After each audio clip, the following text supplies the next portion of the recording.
I'll also make sure I'm recording here.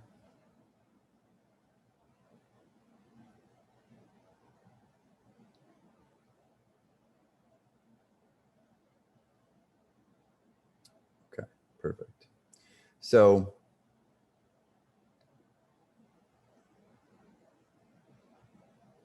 let's jump in. Everyone should have access to this. I sent this in the Slack today. I will actually share the link in the chat as well, just so everyone will have it through there if you didn't look at Slack.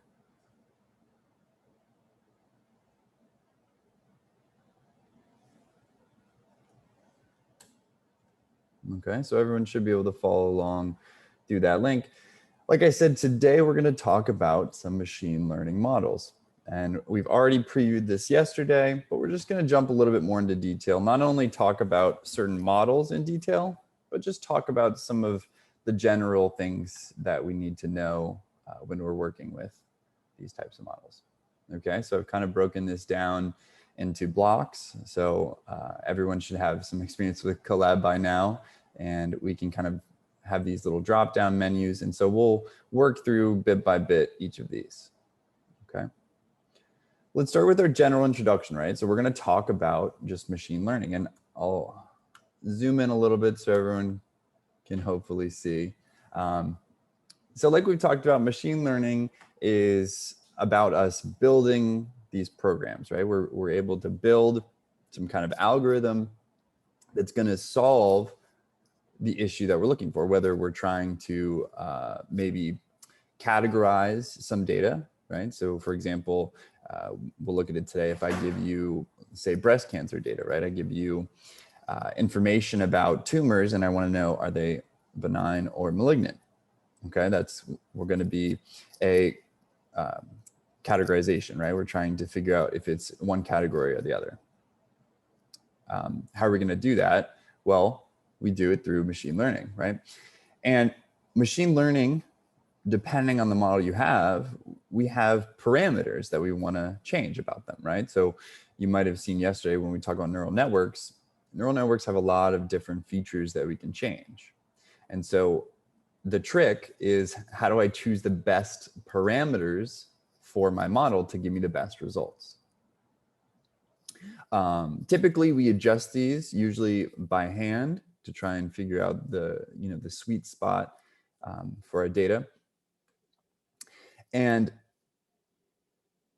we talk about this in terms of artificial intelligence wells, right? So we say machine learning is kind of that subfield of artificial intelligence because these algorithms kind of build up so that our computers can learn from our data, okay?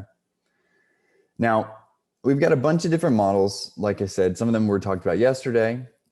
We won't go through all of them, of course, but here's kind of some typical ones that generally we see.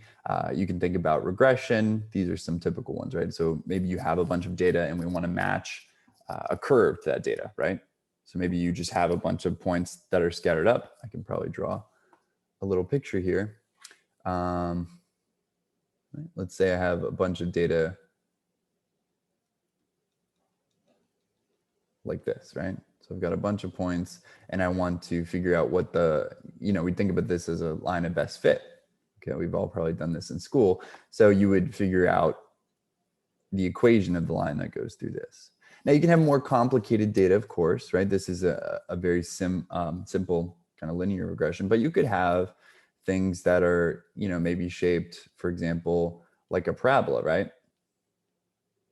And so you could have some like polynomial regression where maybe it has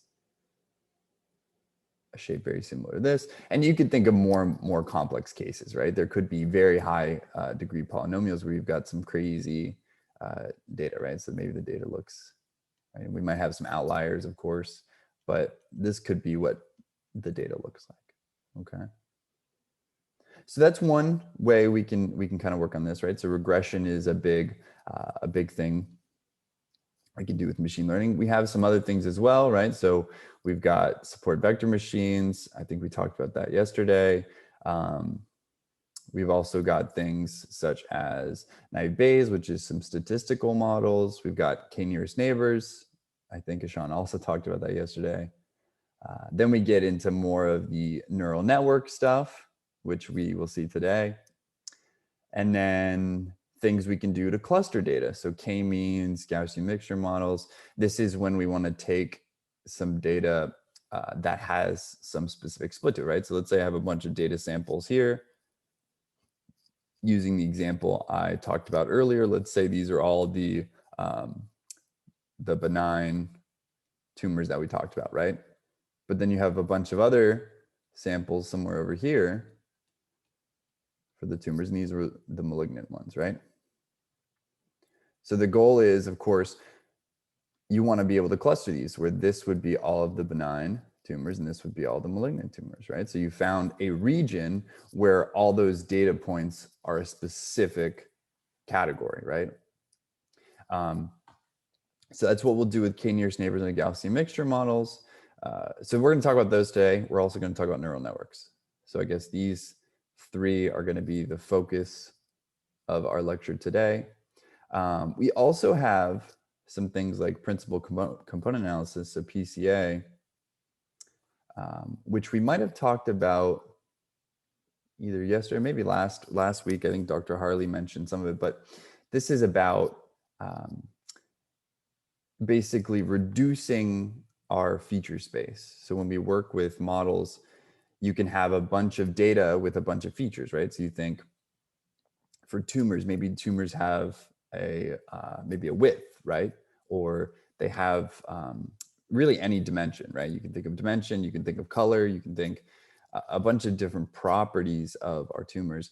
And with PCA, the goal is, I don't really need all of those features, right? Probably only a few of them tell me important information, right? Maybe the size is really important about a tumor, right? It tells me a lot more about if it's benign or malignant than any other feature.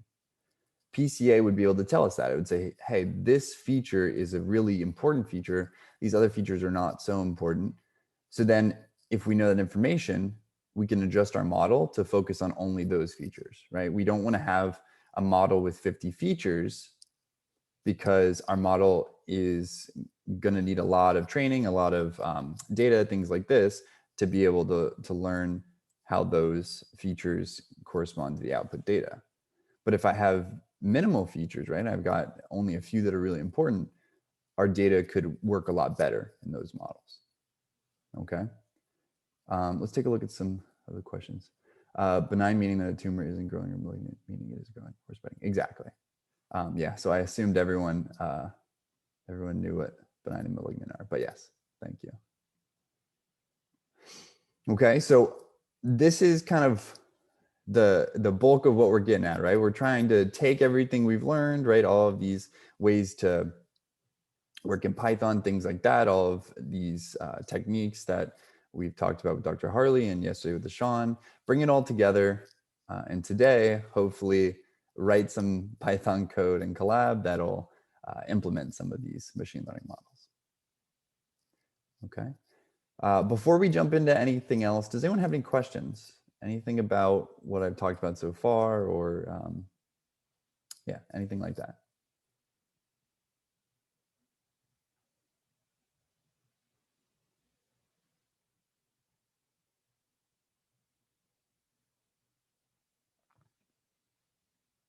Okay. So if no questions, I'll keep going on. Of course, if anything comes up and you do have a question, feel free to either unmute and we can have a conversation, or just send in the chat, whatever you feel comfortable with. Okay. So let's take a look at our types of machine learning. Now, I know this has already been talked about, but we're going to do just kind of a quick review. So when we talk about machine learning, we not only have a few tasks we want to do, right? So I talked about above, maybe you have a regression where you're trying to learn some line to fit data, or maybe you're doing the clustering, right? Maybe k-means, something like that, where you want to cluster data points. So you've got an objective in the end, right? You look at this data, you say, I want to do this task. And then you can choose your model accordingly. Your models learn from the data in different ways. Okay, so we've got what we'll consider three ways that we can have our models learn. Okay, so one way is going to be our supervised, The other way is going to be our unsupervised. And then last, what we call semi-supervised or reinforcement learning. So we kind of put those two together. Generally, they might be considered separate. So you might think of reinforcement learning and semi-supervised learning. But for today, we're just going to say it's kind of one big chunk for simplicity. So what do these things mean? Well, let's start off with the supervised. So everyone knows what supervised means, right? Supervision. So this means that we have something that's looking over our data, right? So in our case, we've got data that's labeled, right? So in the supervised case, you've got data where you know what the output should be, right? So if I give you a bunch of tumor data, I already know which one of those data points is benign and which one is malignant. I already know, okay? So the model is gonna learn based on the labels I'm already giving it, okay? So I already know exactly what I want. I say this is benign, this is malignant. Learn why these things are benign or malignant, okay? So that's what supervised means, okay? We've got the answers to our question already, in essence. It kind of gives us some direct feedback, right? So like I said, since you already know the answer, you can right away get feedback from the model, is this thing or is this that thing? And of course, the outcome is we're predicting the future. So if I give you new data, so let's say I went back in the lab and I measured some more tumor samples, and those ones are not going to have any labels, right? So once I've set up a model where I use data that had labels, okay, so our model will learn with labels, right? And then what I'm going to do is I'm going to test the model on data without labels. Okay, so I hope that my model learned well. And then what I'm going to do is I'm going to put in data without labels, and hopefully it's going to perform just how I want it, right? So that's kind of what we're talking about when we talk about supervised learning. Now, an example. So obviously, we just talked about an example, but another example that people typically like to think about is you can think of like a spam email detection. So I know everyone has email. I don't know if you check it as often as some other people, but you definitely know there's this spam filter, and they've gotten better and better at automating spam, so they can detect it a lot better now. And the reason for that is because they've been using some of these models, right? They've learned certain words that people use to try and trick you, right? So, maybe there's websites that are copies of other ones, right? So they can detect maybe some word anomalies. Maybe some people, when they send you emails, they don't really capitalize things very well, right? Sometimes they write in all lower cases, and that's kind of a sign. So what we've done is we've put in a bunch of data where I already know if it's a spam email or not, right? So you load in the email. I have a label. Is this spam or not spam? And we've used our model with a huge amount of data, right? I've got so many samples of emails that I know are, spam or non-spam. And I've learned how to detect what's what, okay? So that could be one case of supervised learning. You could make this email detection model and we'll be very easily able to label, am I spam or am I not spam, right? So supervised is great, right? And like I said, it all depends on what you want to do with your data. So again, you got to know your goal in the end. And you have to understand how your data is set up, right? So if you're given data with labels, it would probably be best to do some supervised learning in that sense, right? Because your model could probably learn a little bit better if you already give it some initial input. We can talk about some unsupervised models as well. So you can imagine if supervised means we had labels, then unsupervised means there's no labels. So we're kind of shooting in the dark in a sense. Okay, you've got no direction as to what's what, but you still want to figure out what's what, right? So in the case of, we typically think about this with clustering, right? Remember, so I said if I have a bunch of data that's kind of centered over here, and then I've got some more data centered over here, right now, everything's purple, right? So I can't tell you, oh, these ones were specifically, for example, benign, and these ones were the malignant tumors. You don't know, but you're trying to learn this mapping where I can say, oh, all of these points tend to, cluster together. They look really close. And then there's a large space in between where these ones are. So this would probably be the two clusters that I would want to create because of how the data is kind of centered in these two circular regions, okay? But I don't know what's what, right? So for example, out here, you still don't know which one's which, right? So I don't know if this one's benign or if this one's benign. You don't really tell. You just have this as a region, right? So you know all of these are cluster 1, and then I know all of these are cluster 2. Okay. And so in this type of learning, of course, we talked about no labels and therefore no feedback, right? So we just let the model run and we hope for the best, okay? And the goal, of course, is to find that hidden structure. If we can figure out, hey, there are these clusters in this data, that could be important for us if maybe we could figure out what each cluster represents, okay? An example could be if we're trying to group documents. Okay, so we can take some text that's in the document and you want to group it, say, I don't know, maybe you want to do in terms of the category, right? Maybe you have a bunch of business documents, right? So these things maybe talk about, taxes or real estate, right? Things like that. So that would be more the business. And then maybe you've got technology, right?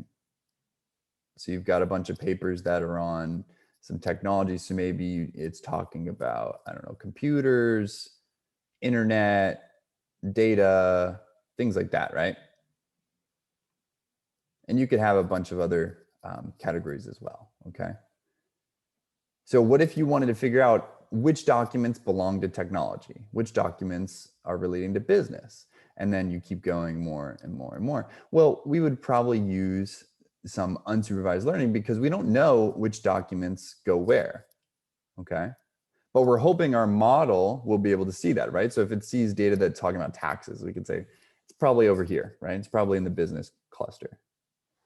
And then what if I see internet? We'd say, hey, it's probably in the technology cluster, right? So it creates this probability that it's in one region or the other, right?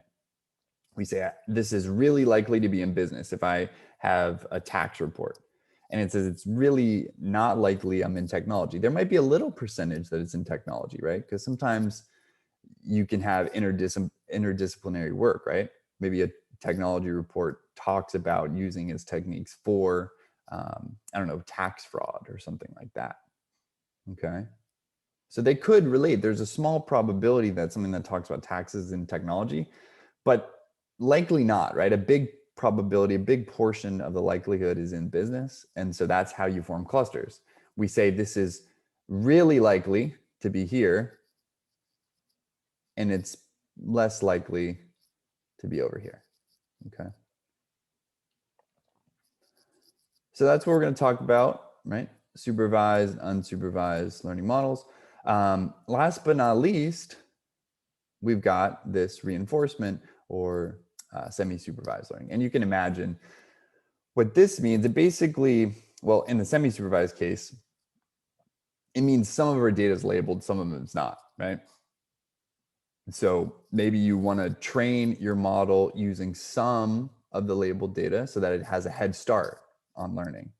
And then you say, okay, I don't have enough data. So after I've trained a little bit on the labeled data and it's kind of had a jump start, it's learned a little bit more, then I can give it unlabeled data and hopefully it can finish the job, okay? With reinforcement learning, this is very similar to things we do with game theory. So the idea is you're doing decision making. right? So every step, it's creating a decision as to what should I do in the future to get the outcome I want. And if you make a good outcome, it's very similar to a reward system, right? If you do a good outcome, you get a reward. If you do a bad outcome, you get a penalty to it, right? And of course, you want to get as many rewards as possible. So the system's set up so if it makes smart moves, you get rewarded for that. Okay. And like I talked about, we have some partially labeled data. So this could jumpstart our learning process. And we're learning by these series of actions. So you do one thing, you get a reward or a penalty, and then you keep doing more and more actions to hopefully get more and more rewards. An example, very similar to what we talked about, is maybe chess automation, right? So this is our game theory. So you want to learn how to make the best move so that you can win a chess game. How would I do that? Well, you would use this type of learning, right? You would have this reward system where you get rewarded for winning the game, right? So you play over and over and over again, and you move the pieces in every single way until eventually you learn the best moves to make, right? You say, oh, if this person moves, I don't know, to C6, what's going to be my move? What's the optimal move to make, right? So that's kind of this type of learning. Today, we're not going to talk too much about this, right? This is a bit more complicated than I think we're able to handle right now, but a lot of interesting stuff is happening. Okay, there's a lot of even new stuff that's coming out in machine learning, new applications, things like that are really exciting. So these are our 3 types of machine learning that we can do. And there's a nice little graphic here that I think sums it up really well for anyone who still kind of has stuff scattered in their head.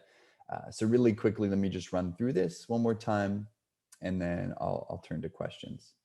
So we've got our 3 types, right? We've got our supervised, we've got our unsupervised, and then we've got that reinforcement learning. And so with the supervised, remember, we have the labels we want. So we know basically this is this and that is that. And so these are great for things like classification and regression. And you can see some examples of those models, right? So for classification, we've got things like k-nearest neighbors, neural networks, which we'll talk about today, things like that.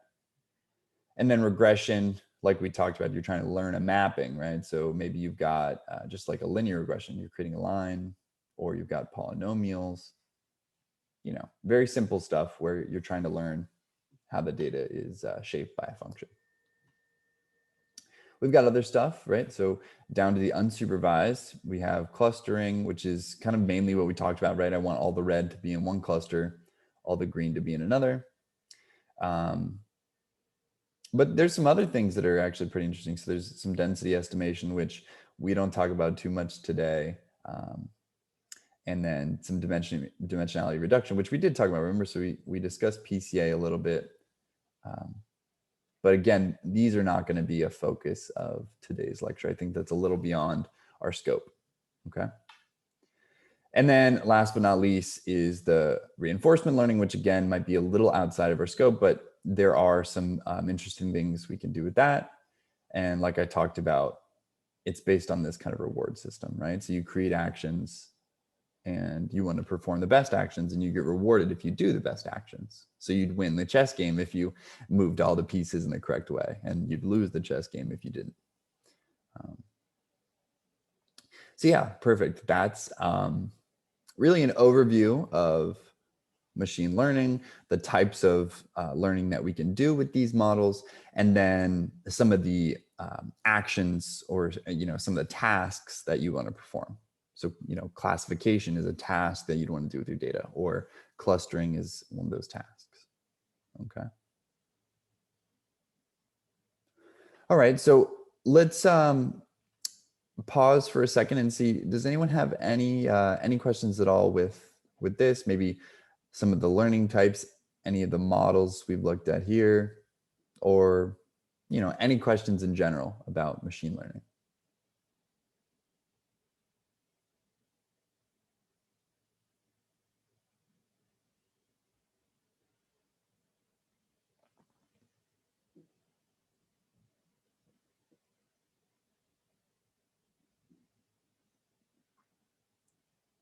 Okay.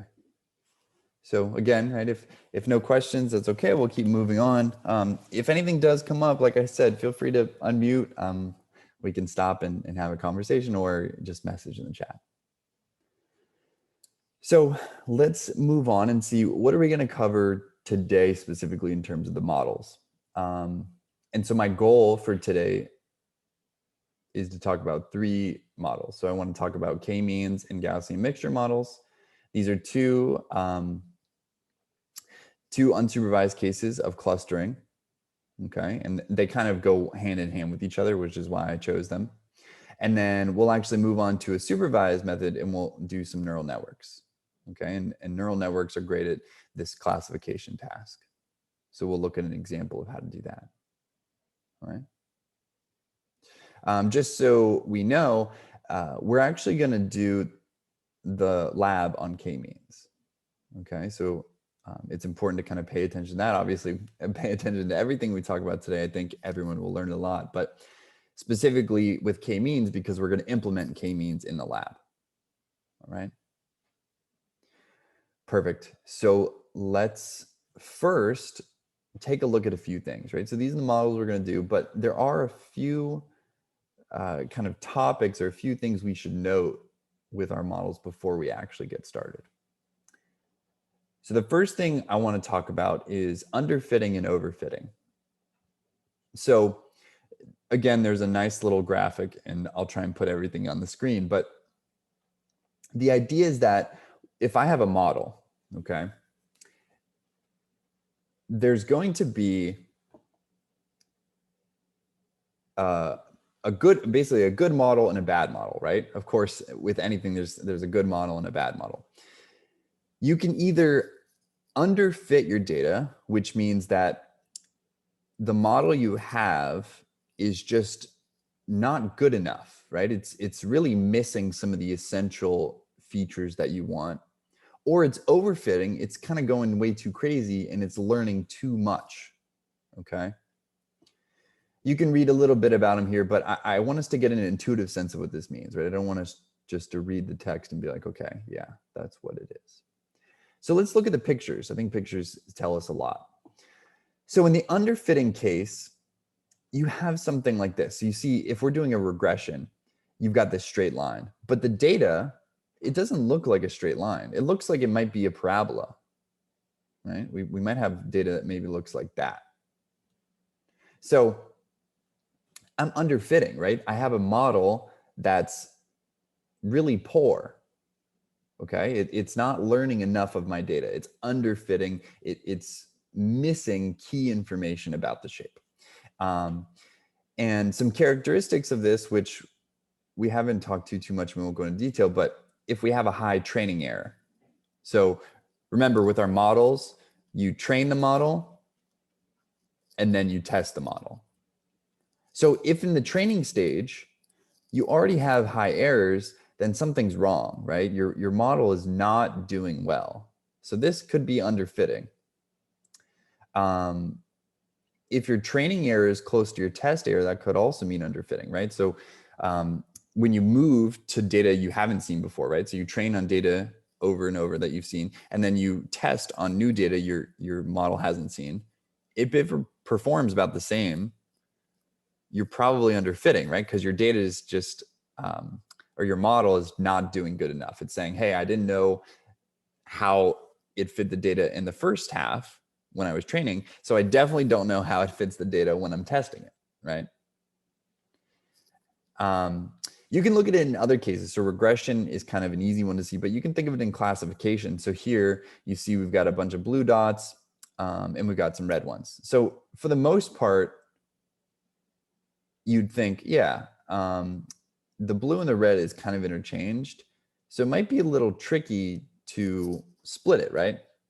But here, if it's underfitting, it would probably draw a straight line. It would say, hey, I don't really know. Let me just draw a straight line, right?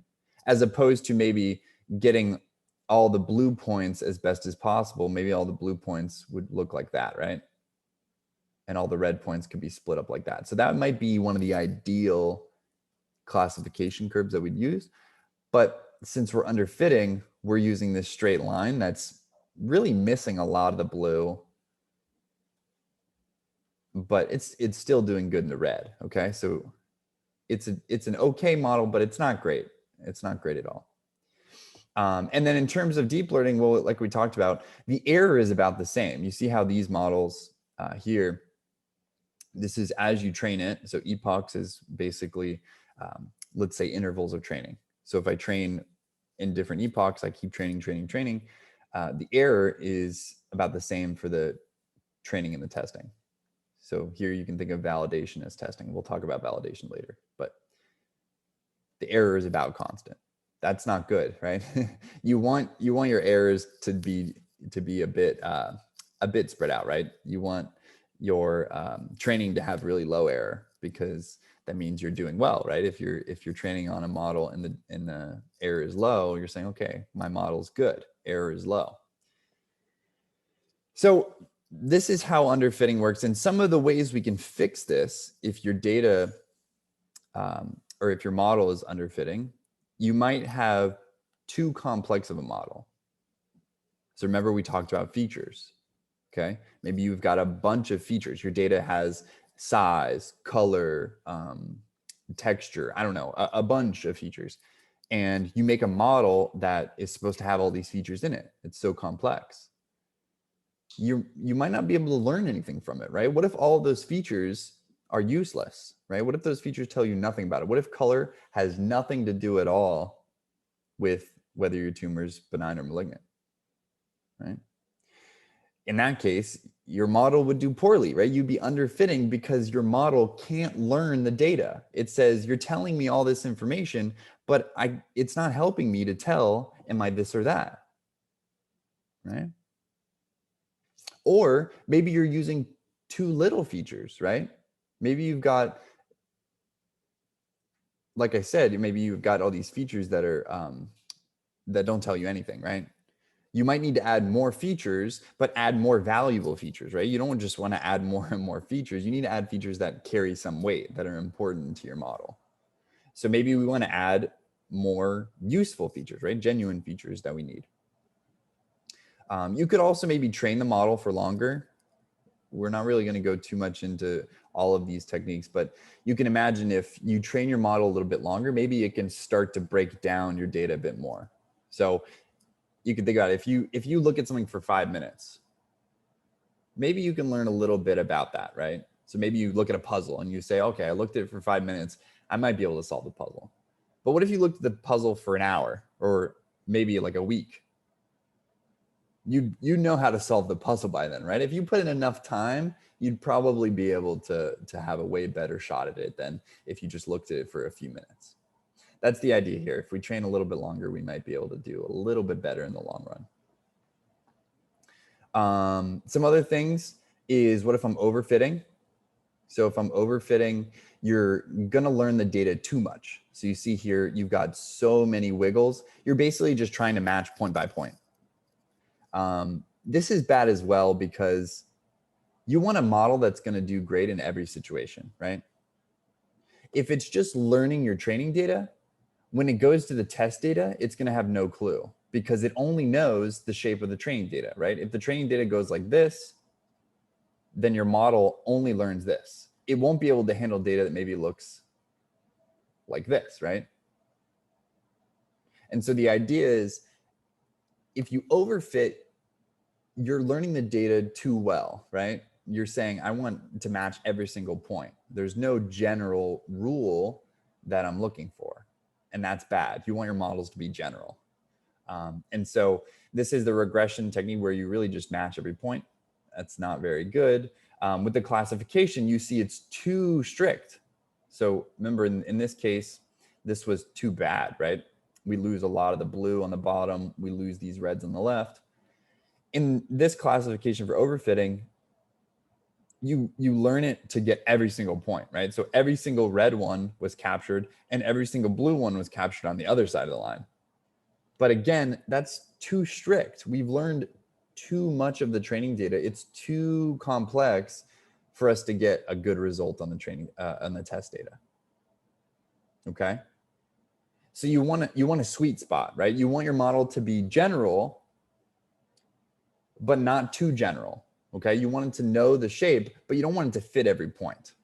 You want something that's kind of just right. Okay, and you can take a look at these graphs and it kind of tells you that, right? So here, my data is pretty much a parabola, right? So this would be like a nice regression model that creates a very simple parabola that fits that data. Nothing too straight like that, and nothing too complex like this, right? So many ridges.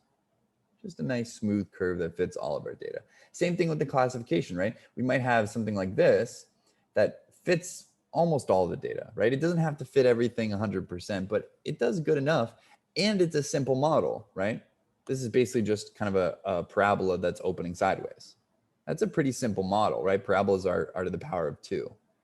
So maybe you got 3 or something parameters that we need to learn, okay? So this is our goal, okay? You need to be conscious of if you're overfitting or underfitting, because you'll see your model is performing poorly. And so the way to do that is you move back and forth to try and find this sweet spot, okay? Not too complex, not too simple. Again, I don't want to go too much in detail as to how we fix these things. There's a lot of techniques that people use, but just for now, know overfitting and underfitting a model, what that kind of looks like, right? We've got some other things as well that I really want to get through before we finish for our first hour. We've got feature scaling. So we've talked about this a bit. Typically, you can think of some features that we have. Let's say a simple case. Let's talk about fish. What if I gave you a bunch of pictures of fish and you want to figure out what type of fish is? Is it salmon? Is it, I don't know, cod? Is it sea bass? Whatever it is, right? Maybe you say, okay, from the picture, let's check the length, right? Maybe our feature is a length. And then maybe a feature is the color, right? Maybe a feature is the width. I don't know. These are just some things I'm thinking about. All of those have different scales, right? So if you talk about the length of a fish, that would maybe be, I don't know, let's say we measured in feet, right? So I've got this fish and I measure this in feet, right? But then what if I took its width and its width was maybe only in inches? Okay. And then you take its color. Its color is in a word, right? So let's say, I don't know, maybe it's pink, right? Maybe it's, I don't know, gray.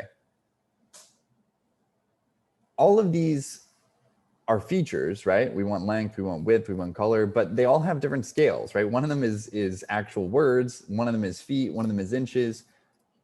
If you put all this data in just like this into your model, you're going to have issues because they're not connected, right? How are you going to have one thing that's feet, one thing that's inches, right? It doesn't add up. How are you going to have one thing that's words, one thing that's numbers? So what you do is you do a feature scaling. You basically want to take all of the features that we want and we want to put them on a comparable scale, right? And when we do that, what it means is that all the data is going to contribute the same weight, okay? So for example, if you've got really big numbers for inches, but you've got small numbers for feet, right? Maybe your fish are really short in length, but they're fat fish, right? Your width probably is going to carry more weight because those numbers are probably a little bit bigger, right? But I don't want that to. I want my features to kind of contribute the same weight, right? I want my features to be equal in terms of what they're giving my model, because I want my model to learn what's important, right? I don't want just big numbers to mean important, because big numbers don't mean important. The feature itself has to be important. So we're going to scale all of this data into what I'm talking about, like a kind of general scale. And we typically call this, standardization or normalization, basically taking all of these features and putting them on a similar scale so that our features become equally important in the model, so that there's no bias, right? I don't want my model to think, hey, these big numbers for a width of a fish mean that you can tell what the fish is. I want my model to learn those things. Okay. We talked about this. I know Dr. Harley talked about some normalization, things like that. Ishan might have as well, but we're going to do that today. We're going to learn how to, in Python, kind of scale our features to to normalize them and make them so that they contribute the same to our model. And last but not least, so we'll finish that up for today, and then the second half we'll talk about our models. I want to talk about train test split and some cross validation. So again, we might have seen this, but we'll turn to a graphic again to illustrate our idea. We know that if I give you data when we're using a model, I want to train on some data and then I want to test on some data. We all know that, right? So we take all of the data we have, I do a train test split. That's what it's called. So I take maybe, it depends on what you're doing, but maybe I say, hey, I want 70% of my data to be training. And then I want to test on 30% of the remaining data. Okay. That could be fine. You could mix this up. There's no, tried and true way to choose. You might do 90 and 10, right?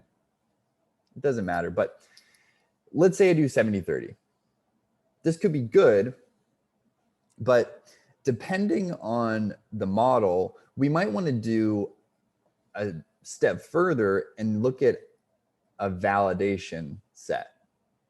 So let's look at each of these. So the first is the training, right? Of course, the training set is what we use to train or fit the model, right? So this is going to help us to find those parameters that I talked about, right? Maybe you've got some weights or coefficients of your function that you need to learn. That's what the training's for. It'll learn the parameters for our model to set it up. Then, we might want to do a validation set. So the validation set is the in-between. Before we test, we say, hey, I think I've got a good model, but I might need to change a few parameters, right? So I learn these weights in the training, but I might need to make a few adjustments, right? Maybe these numbers aren't perfect yet. So you do a validation. You say, hey, let's run our model on this small subset and let's find the optimal values that I need, right? So when we talk about clustering, so here we'll look at k-means, we want to find the optimal number of clusters, right? So maybe you do k-means and you cluster your data in the training, but then I do a validation and I say, hey, was the number of clusters I had right? Right? Maybe you have number of clusters was 3, right? But when you do the validation, you find that the data actually looks like it has 4 clusters. Okay.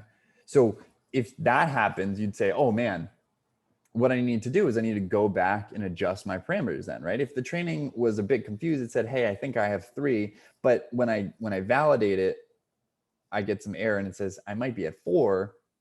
You want to go back and say, okay, I might need 4. Let's adjust it.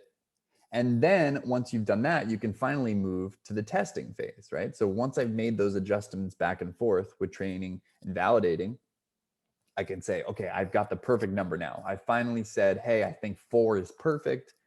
Let's try and test on 4. And then you test on 4 and then everything looks good.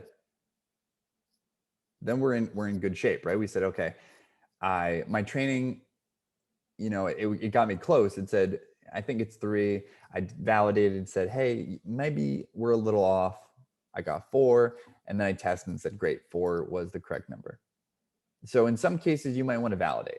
And the way we do that is something called k-fold cross-validation. Okay. So in this example, we do 5-fold. So they say k is 5. What that means is you're just going to split your data in 5 pieces, right? So for k-folds, you do k splits. So here, if I have 5-fold, I have 1, 2, 3, 4, 5 times that I split the data. And each data has 2 parts, right? It's got a validation portion and it's got a training portion. And then it's got a validation and then the training, right? And you see how the validation is not always the same. You use a different portion of the data to validate, right? So that's how k-folds work. You'll do this chunk, and then you'll do this one, this one, this one, this one, and the rest you use to train. And then once you've gotten through, right, you train your model and you validate it 5 times, you say, I'm ready. I think I have 4 clusters. Let's try 4 clusters. Then you use the rest of the testing data. Remember, all of these have the remaining test data on the bottom that we didn't look at, right? So we've got this test data on the bottom that we've never seen before. I go and I say, after I've trained 5 times, let's test. Let's use all that data on the bottom. Let's test and see what I get. Okay. So this is one typical way that we are able to kind of enhance our model. We use cross-validation. And like I said, we use this thing called k-folds. Here's another little graphic to learn a bit more about k-folds, but I think we did a good discussion with it up here, right? So basically you take a small portion of your data to validate, and then you keep moving and you choose different regions as you go across to use for the validation, the rest you use for test. Okay. Perfect. Right. So that's what we're going to be looking at.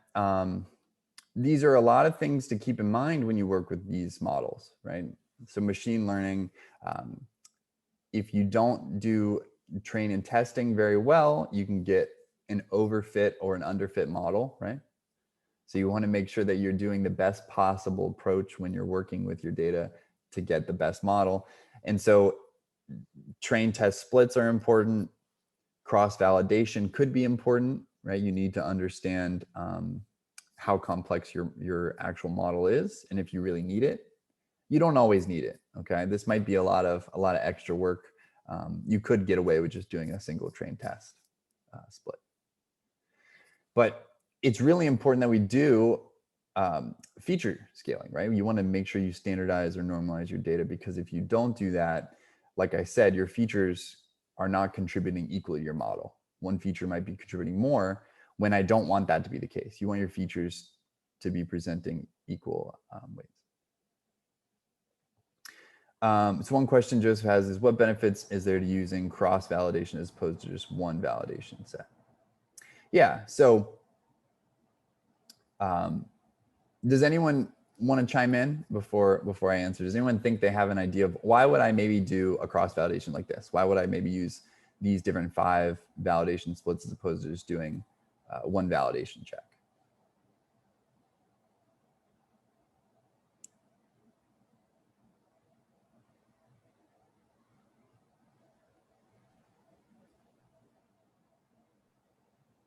For less biased validation data.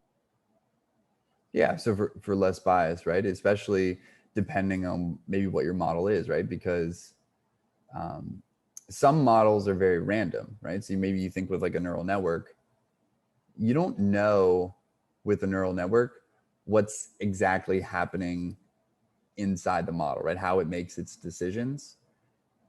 Whereas opposed to other things like, let's say, regression or k-means or something, you see a clear division, right? You say, this is this, this is that.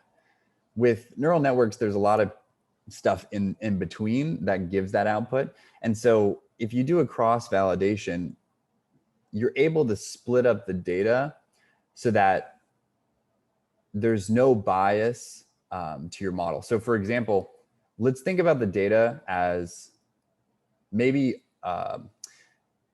this portion up here, all this data was really close to each other.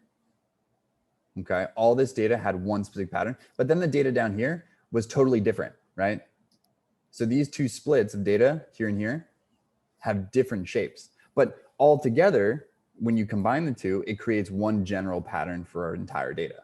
But if you look at it piece by piece, you would get something totally different, right? Maybe this data looks really high, this one looks really low, but together, your data just looks like that, right?